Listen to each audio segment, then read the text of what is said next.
नमस्कार मंडळी, श्री स्वामी समर्थ. आपल्या हिंदू धर्मात मार्गशीर्ष हा एक अत्यंत पवित्र महिना म्हणून ओळखला जातो. तर आता काही दिवसांपूर्वी मार्गशीर्ष महिना हा सुरू झालेला आहे.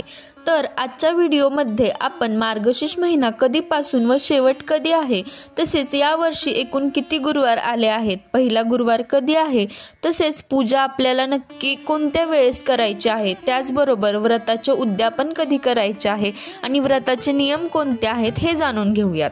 हे नियम पाळून आपल्याला आपण केलेल्या व्रताचे संपूर्ण फळ मिळेल. तर अशी संपूर्ण अगदी सविस्तर माहिती आपण आजच्या व्हिडिओमध्ये पाहणार आहोत. मार्गशीर्ष महिन्यात दर गुरुवारी हे व्रत केलं जातं. तर यंदा मार्गशीर्ष महिन्याची सुरुवात शुक्रवारी दिनांक 21 नोव्हेंबर 2025 रोजी झालेली आहे आणि या महिन्याची सांगता दिनांक 20 डिसेंबर 2025 रोजी होत आहे. तर मार्गशीर्ष महिन्यामध्ये यंदा 4 गुरुवार आलेले आहेत. म्हणजेच यावर्षी मार्गशीर्ष महिन्यामध्ये एकूण 4 गुरुवार असणार आहेत. तर या महिन्यातील पहिला गुरुवार 27 नोव्हेंबर 2025 रोजी, तर दुसरा गुरुवार 4 डिसेंबर 2025 रोजी, तिसरा गुरुवार 11 डिसेंबर 2025 रोजी आणि चौथा गुरुवार म्हणजे शेवटचा 18 डिसेंबर 2025 रोजी असणार आहे. यावर्षी शेवटच्या गुरुवारी आपल्याला उद्यापन सुद्धा करायचं आहे. मार्गशीर्ष महिन्याच्या पहिल्या गुरुवारी या व्रताचा प्रारंभ केला जातो आणि मार्गशीर्ष महिन्याच्या शेवटच्या गुरुवारी या व्रताचे उद्यापन केले जाते. पण काही जणांना काही अडचणींमुळे मार्गशीर्ष महिन्यात या व्रताचे पालन करणे जमले नाही, तर कोणत्याही महिन्यातील पहिल्या गुरुवारी हे व्रत करू शकता आणि त्याच महिन्यातील शेवटच्या गुरुवारी व्रताची सांगता करावी. त्याचबरोबर सगळ्यांना पडणारा प्रश्न, ही पूजा नेमकी कधी मांडावी? तर पूजेची मांडणी तुम्ही सकाळी स्वच्छ स्नान करून, पूजेची जागा स्वच्छ करून त्या ठिकाणी पूजेची मांडणी करावी. पण काही कारणास्तव तुम्हाला सकाळी पूजा मांडणी करायला जमत नसेल, तर कमीत कमी सकाळी 12 वाजेच्या आत पूजा मांडणी करू शकता. पण काही वेळेस तर तुम्हाला जमतच नसेल, तर सायंकाळी 5 ते 7 या वेळेस तुम्ही पूजाची मांडणी करू शकता. हे देखील अत्यंत शुभ वेळ समजली जाते, कारण या वेळेत माता महालक्ष्मीचे आगमन आपल्या घरामध्ये होत असते. पण अगदीच दुपारी म्हणजे 12 ते 4 या वेळेत पूजा मांडणी करू नका, कारण पूजा मांडणी नेहमी प्रसन्न आणि सात्विक वेळेत करावी, जेणेकरून माता लक्ष्मीचे सुद्धा अगदी सुखासमाधानाने प्रसन्न वेळेत आपण माता लक्ष्मीचे आगमन आपल्या घरात केलं तर माता लक्ष्मी आपल्यावर नक्कीच प्रसन्न होईल. विधिवत शास्त्रोक्त पद्धतीनुसार पूजन कसे करावे? 1. सर्वप्रथम पूजेच्या मांडणीसाठी सकाळी लवकर उठून स्नान आदी झाल्यानंतर सूर्यदेवाला अर्ध्य जल द्यायचं आहे आणि हातामध्ये जल, फूल, अक्षदा घेऊन या व्रताचा संकल्प करायचा आहे आणि आपल्या मनातील इच्छा प्रकट करायची आहे. 2. अशा प्रकारे पूजेचा संकल्प केल्यानंतर घराच्या ईशान्य कोपऱ्यात किंवा जिथे देवपूजा करतो तिथे पूजेची मांडणी करावी. पूजा मांडणीची जागा व्यवस्थित झाडून पुसून स्वच्छ करावी. त्यावर पाट ठेवायचा आणि त्या पाटावर लाल वस्त्र अंथरून घ्यायचं. 3. नंतर माता लक्ष्मीला प्रिय असलेले कमळ तांदळाने काढून घ्यावे. त्यावर चांदीचा किंवा तांबा पितळीचा कलश स्थापन करावा. या कलशामध्ये थोडे गंगाजल टाकून, त्यात गंगाजल नसेल तर नाही टाकले तरी चालेल, पाणी भरावे. तसेच त्या कलशावर स्वास्तिक काढावा. यात 5 आंब्याचे पाने किंवा नागवेलीची पाने किंवा 5 प्रकारच्या फळांची, फुलांच्या झाडांची पाने त्यात ठेवावी. 4. पाने ठेवून झाल्यावर जर घरात असतील तर कलशात दुर्वा टाकायच्या आहेत किंवा तुळशीपत्र टाकायचे. त्यानंतर सुपारी आणि शिक्का कलशात टाकायचा आहे. त्यावर आता नारळाची स्थापना करायची. नारळाची शेंडी वर असलेले नारळ कलशावर ठेवावे. लक्ष्मी मातेची मूर्ती किंवा श्रीयंत्र आपण पूजेसाठी वापरू शकतो. 5. लक्ष्मी मातेचा फोटो ठेवण्याआधी त्याखाली थोडेसे तांदूळ ठेवावे व त्यावर फोटो ठेवावा. 6. श्री गणेशाची स्थापना करण्यासाठी नागवेलीच्या पानावर सुपारी ठेवावी. नागवेलीचे पान नसेल तर फक्त थोडे तांदूळ टाकून त्यावर सुपारी ठेवावी. अशी ही झाली आपल्या पूजेची मांडणी. पाटासमोर रांगोळी काढावी. आता पूजा कशी करावी हे पाहूया. सर्वप्रथम भूमिपूजन. भूमीवर गंध, पुष्प, अक्षदा अर्पण करून वंदन करावे. त्यानंतर दीपपूजन. दिव्याला फूल, अक्षदा वाहून दीपपूजन करावे. कर्मसाक्षी दीप असतो म्हणून दीपपूजन फार महत्त्वाचे आहे. घंटी पूजन, घंटीला फूल अक्षदा वाहून घंटी पूजन करावे. 3. सर्वप्रथम गणेशच्या मूर्तीला गंगाजलाने व नंतर पंचामृताने स्नान घालून तांदळावर ठेवावे. सोबतच माता महालक्ष्मीचा फोटो पंचामृत शिंपडून पाणी शिंपडावे. हळद, कुंकू, अक्षदा, फुले, गणपती व लक्ष्मीला लाल फूल जरूर अर्पण करावे. 4. नैवेद्यासाठी गणपती बाप्पांना गूळ, खोबरे व माता लक्ष्मीला 5 फळे ठेवावी. त्यानंतर मनोभावे देवीची प्रार्थना करत आपली इच्छा सफल होण्याची विनंती करावी. 5. नंतर श्री महालक्ष्मी व्रताची कथा वाचावी. नंतर श्री महालक्ष्मी महात्म्य वाचावे. देवीला नैवेद्य अर्पण केल्यानंतर हात जोडून पोथीला छापलेले नमन अष्टक म्हणावे. हे अष्टक म्हणण्यापूर्वी आपल्या मनात जी काही इच्छा असेल ती देवीला सांगून ती फलद्रूप व्हावी म्हणून देवीला मनोभावे विनंती करावी. मग निरांजन ओवाळून आरती करावी. 6. रात्री महालक्ष्मीची पूजा करावी. एखाद्या गोड पदार्थाचा नैवेद्य दाखवावा. गाईला देण्यासाठी एका पानावर गोग्रास काढून तो घास गाईला द्यावा. नंतर कुटुंबातील सर्वांनी भोजन करावे. 7. दुसऱ्या दिवशी पूजेची सांगता करावी. स्नान केल्यावर कलशातील डहाळ्या म्हणजे पाने वेगवेगळ्या 5 ठिकाणी ठेवावीत. कलशातील पाणी झाडांना टाकावे. देवीची स्थापना केलेल्या जागी 3 वेळा हळदी कुंकू वाहून नमस्कार करावा. अशा प्रकारे मार्गशीर्ष महिन्यातील प्रत्येक गुरुवारी श्री महालक्ष्मीची पूजा करावी. 8. मार्गशीर्ष महिन्यातील पहिल्या गुरुवारपासून येणाऱ्या सर्व गुरुवारी हे व्रत करावे. न चुकता दरवर्षी हे व्रत केल्यास घरात समृद्धी, सुख, आनंद येतो आणि त्या घरावर देवीचा वरदहस्त राहतो. श्री महालक्ष्मी देवीने पद्यपुराणानुसार सांगितले आहे की जो माझे व्रत नित्य नियमाने करील तो सदैव सुखी समाधानी राहील. त्यामुळे सर्वांनी हे व्रत मनोभावे करावे. महालक्ष्मी शेवटच्या गुरुवारी व्रताचे उद्यापनाच्या दिवशी नेहमीप्रमाणे पूजा, आरती व कहाणी वाचन झाल्यानंतर 7 सुवासिनींनी किंवा 7 कुमारिकांनी जमलेच नाही तर एक सुवासिनी श्री महालक्ष्मी स्वरूप समजून त्यांना हळदी कुंकू देऊन प्रसाद म्हणून एखादे फळ आणि व्रतकथेची एक प्रत द्यावी. इच्छेनुसार एखादी भेटवस्तू द्यावी आणि त्यांची ओटी भरावी. त्यांना भावपूर्ण नमस्कार करावा. उपवास असल्यास दूध किंवा सुवासिनींना भोजन द्यावे. या दिवशी कन्यापूजन देखील करता येतं. शक्य असल्यास ब्राह्मणांना शिधा आणि दक्षिणा देऊन नमस्कार करावा. स्त्री पुरुष दोघेही हे व्रत करू शकतात. श्री महालक्ष्मी व्रत करणाऱ्यांसाठी व्रत नियम. आता आपण या व्रताचे काही छोटे छोटे नियम देखील जाणून घेऊ. कारण जर आपण या व्रताच्या नियमांचे अगदी व्यवस्थित पालन केलं तर आपण केलेल्या व्रताचे संपूर्ण फळ आपल्याला मिळेल. अंघोळ न करता पूजा करू नये किंवा पूजेच्या साहित्याला देखील हात लावू नये.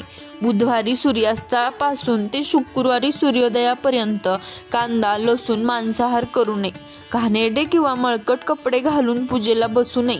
एखाद्या गुरुवारी आपल्याला काही कारणाने गुरुवारची पूजा करणे जमलेच नसेल, जसे की सुतक असेल, मासिक धर्म असेल, या कारणांमुळे जर आपण पूजा मांडू शकलो नाही तर त्या दिवशी आपण फक्त उपवास करावा.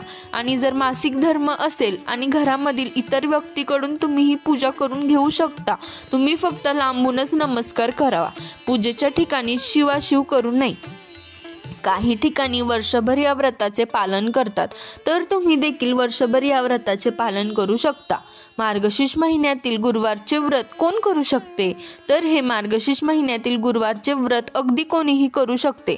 कुमारिका मुलींपासून ते विवाहित स्त्री पुरुष सर्वजण या व्रताचे पालन करू शकता. तर हे व्रत दिवसभर उपवास करून केलं जातं. या व्रतामध्ये तुम्ही उपवासाचे लागणारे पदार्थ जसे की साबुदाण्याची खिचडी, भगर, फल आहार, दूध, चहा, कॉफी यांसारखे पदार्थ खाऊन हा उपवास करू शकता किंवा फळं, केळी, दूध, फळे घ्यावीत.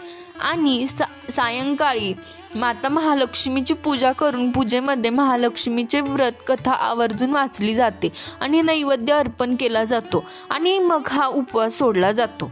व्रताच्या दिवशी उपवास करावा, रात्री भोजन करावे. पद्यपुराणांसारी माणसांसाठी हे व्रत सांगितले आहे. त्यामुळे पती पत्नी दोघे मिळून हे व्रत करू शकतात. आता जर एखाद्या गुरुवारी मासिक पाळी आली तर तुमच्या घरातील इतर मंडळींना पूजा मांडणी करून कथा वाचायला, नैवेद्य दाखवायला, आरती करायला सांगायचं आहे आणि तुम्ही उपवास करायचा आहे.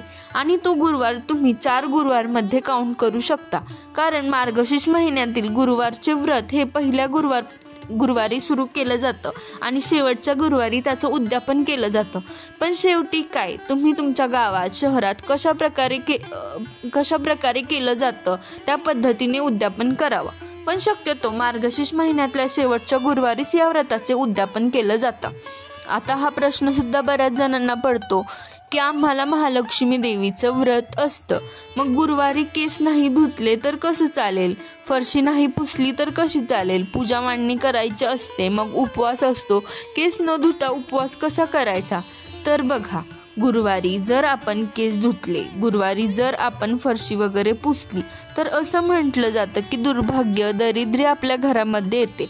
आणि आपण हे व्रत कशासाठी करतोय की माता लक्ष्मीची आपल्या घरावर कृपा राहावी आणि धनधान्याने आपलं घर भरभरून राहावं. आणि एकीकडे तुम्ही माता लक्ष्मीची कृपा व्हावी म्हणून व्रत करताय आणि फरशी पुसताय, डोक्यावरून स्नान करताय, तर हे पूर्णपणे चुकीचं आहे. मग तुम्ही काय करू शकता की आदल्या दिवशी डोक्यावरून स्नान करायचं, म्हणजे बुधवारी डोक्यावरून स्नान करायचं, बुधवारची फरशी वगैरे सकाळी पुसून घ्यायची आणि गुरुवारी काय करायचं, जिथे पूजा मांडणी करायची आहे फक्त ती जागा पुसून घ्यायची आणि मग त्या जागेवर पूजा मांडणी आपल्याला करायची आहे. व्रत, पूजा व श्री महालक्ष्मी कथा ऐकण्यास शेजारी पाजारी यांना बोलवावे, मात्र एकाग्र व शांत चित्ताने महात्म्य वाचावे. शांतता व एकाग्रता असल्यास पोथी वाचन चालू असताना श्री महालक्ष्मी देवीचे अप्रत्यक्षरित्या अस्तित्व जाणवेल. व्रताची सुरुवात मार्गशीर्ष महिन्यातील पहिल्या गुरुवारी करून 4 गुरुवार हे व्रत करावे. शेवटच्या गुरुवारी या व्रताचे उद्यापन करावे. व्रताच्या दिवशी रात्री गोड जेवण करून देवीला नैवेद्य दाखवावा. नंतर कुटुंबियांसमवेत भोजन करून उपवास सोडावा. गुरुवारी घरातील फरशी पुसू नये, तसेच कोणतेही साफसफाईचे काम या दिवशी करू नये. आदल्या दिवशी सूर्यास्तापूर्वी तुम्ही हे कामे करून घेऊ शकता. ज्या दिवशी पूजा केली आहे त्याच दिवशी पूजा हटवू नये. दुसऱ्या दिवशी सकाळी सूर्य उगवायच्या वेळी पूजा उठवावी. देवीला हळदी कुंकू लावून प्रथम नारळ उचलायचा आणि आपल्या माथ्याला स्पर्श करायचा. नंतर तो नारळ काढून साईडला ठेवा. कलशातील पाणी थोडे आधी घरात शिंपडून घ्या, नंतर झाडांना द्या. तुळशीत ओतू नका. त्यातील सुपारी आणि नाणे पुढच्या गुरुवारी वापरू शकता आणि नारळ देखील तुम्ही पुढच्या गुरुवारसाठी ठेवू शकता. उद्यापनानंतर शेवटी तांदूळ हे कोणत्याही शाकाहारी पदार्थ बनवण्यासाठी वापरू शकता. श्री महालक्ष्मी देवीला वाहिलेले फूल कुठेही टाकू नये, यामुळे ती फुलं पायाखाली येऊन देवीचा अपमान होतो. फुलांचे पाण्यामध्ये निर्मल करावे. मार्गशीर्ष महिन्यात व्रत करणे जमले नाही तर कोणत्याही महिन्यातील शुक्ल पक्षातील पहिल्या गुरुवारी या व्रताची सुरुवात करता येईल.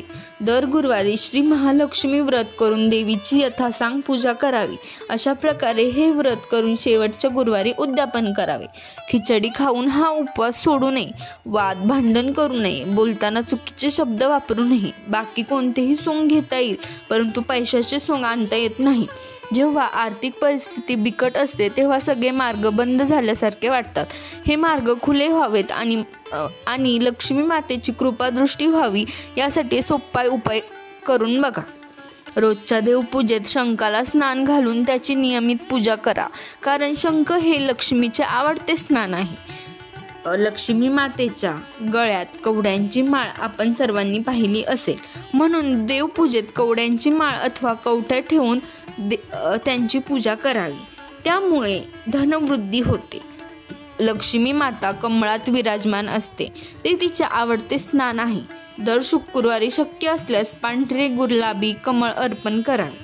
महिन्यातून एकदा एखाद्याला शुभतिथीच्या निमित्ताने देवीला केशरी रंगाचा साखर भात किंवा पांढऱ्या भाताचे मिष्टान्न अर्पण करावे. यात खोबरे, साखर, दही साखर किंवा खडी साखर देखील चालू शकते.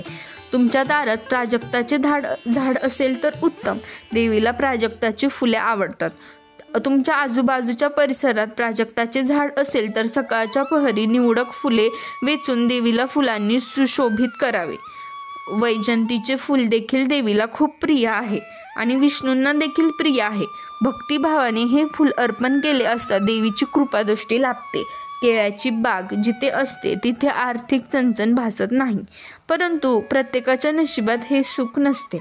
अशा वेळेस जिथे केळाचे झाड असते तिथे सेवा म्हणून पेलाभर पाणी अर्पण करावे. तसेच शक्य असल्यास देवीला केळाचा नैवेद्य दाखवून तो प्रसाद सर्वांना वाटावा. ज्या घरात तुळशी वृंदावन किंवा तुळशीचे रोपटे असते आणि रोज सायंकाळ तुळशीपाशी दिवा लावला जातो, त्या घरावर लक्ष्मी देवीची कृपा सदैव राहते. रोज संध्याकाळी दिवे लागण झाल्यावर लक्ष्मी घरी येते अशी आपली भावना असते, म्हणून तिच्या स्वागतासाठी रोज आपले अंगण अथवा दाराचा उंबरठा स्वच्छ करून रांगोळी काढून सुशोभित करावा. ते स्वागत पाहून देवी प्रसन्न होते. अस्ताव्यस्त पसरलेले घर आपल्याला आवडत नाही तर देवीला तरी कसे आवडणार ना. म्हणून घर कायम स्वच्छ, आवरलेले आणि नीटनेटके असावे. अशा घरात देवी सदैव वास करत असते. जी व्यक्ती आपल्या कुटुंबातील तसेच समाजातील सर्व स्त्रियांचा आदर करते त्या व्यक्तीवर देवीची विशेष वरहस्त असते. असे म्हटले जाते की गुरुवारी पती पत्नीने आपापसात भांडण करू नये, त्यामुळे घरात अशांतता निर्माण होते. गुरुवारी चुकूनही नखे कापू नयेत. या दिवशी केस कापणे या सर्व कामांमुळे लक्ष्मी नाराज होऊ शकते. मार्गशीर्ष महिन्यातील गुरुवारमध्ये मासिक पाळी आली असेल तर एक गुरुवार जास्त पकडावा. ज्या गुरुवारी मासिक पाळी असेल तो गुरुवार उपवास करावा, परंतु गुरुवार मोजू नये असे काही ठिकाणी म्हटले जाते. पण याचं कारण मी तुम्हाला सांगितलेलं आहे. गुरुवारच्या दिवशी अन्नदान करून गरिबांना मदत केल्याने माता लक्ष्मी आपल्यावर कृपा करते आणि आपल्याला अन्नदानाचे पुण्य देखील लागते. उपवास सोडून झाल्यानंतर एकदा हात धुतल्यानंतर त्यानंतर पुन्हा काहीच खाऊ नये. फळं खाऊ शकता. गुरुवारच्या दिवशी सकाळी लवकर उठून सडा रांगोळी करावी, त्यामुळे माता लक्ष्मी आपल्यावर खूप प्रसन्न होते. माता लक्ष्मीचा वास आपल्या घरात राहतो. उपवासाच्या दिवशी कोणालाही अपशब्द बोलू नये. शक्य तेवढे माता लक्ष्मीचे नामस्मरण दिवसभर करावे. उपवास सोडण्या अगोदर पोथी वाचून तसेच महालक्ष्मीच्या आरती करावी. व्रत करताना पूर्ण श्रद्धाभावाने ते व्रत आपण करावे. आशा आहे महालक्ष्मीचे व्रत कसे करावे तसेच महालक्ष्मी व्रताचे नियम जर तुम्हाला महत्त्वपूर्ण वाटले असतील तर व्हिडिओला एक लाईक आणि शेअर नक्की करा. धन्यवाद. श्री स्वामी समर्थ. ओम नमः शिवाय. रामकृष्ण हरी.